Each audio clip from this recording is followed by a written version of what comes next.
இது நீர் குடிப்பதனால் கிடைக்கும் சிறந்த 5 நன்மைகள். உண்மை 1. காலையில் வெறும் வயிற்றில் குளிர்ந்த நீர் குடிப்பது உடலின் பிரவுன் ஃபேட் செல்களை இயக்கி அதிக கலோரி எரியச் செய்கிறது. உண்மை 2. நீர் குடிப்பது நம் டிஎன்ஏவில் ஏற்படும் சேதங்களை தற்காலிகமாக சமநிலைப்படுத்தும் திறன் கொண்டது. இது கனடாவில் நடந்த ஒரு ஆராய்ச்சியில் கண்டுபிடிக்கப்பட்டது. உண்மை 3. அதிக நீர் குடிப்பது மூளையில் இருக்கும் நரம்பு செல்கள் இடையே தகவல் பரிமாற்றத்தை வேகமாக செய்யச் செய்யும். அதனால் திடீரென முடிவெடுக்கும் திறன் அதிகரிக்கிறது.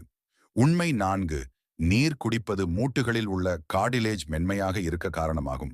நீர் குறைவானால் மூட்டுகள் உரசியல் போன்று ஒலிக்கவும் வலி கொடுக்கவும் தொடங்கும். உண்மை 5. அதிக நீர் குடிப்பது நம் மூச்சு குழாய்களில் உள்ள துகள்களை ஈரமாக வைத்திருப்பதால் தூசி அல்லது அலர்ஜி காரணமான மூச்சுத் திணறல்களில் இருந்து பாதுகாப்பை தரும். இது போன்ற சுவாரஸ்யமான மற்றும் ஆச்சரியமான தகவல்களுக்கு எங்களை பின்தொடர மறவாதீர்கள்.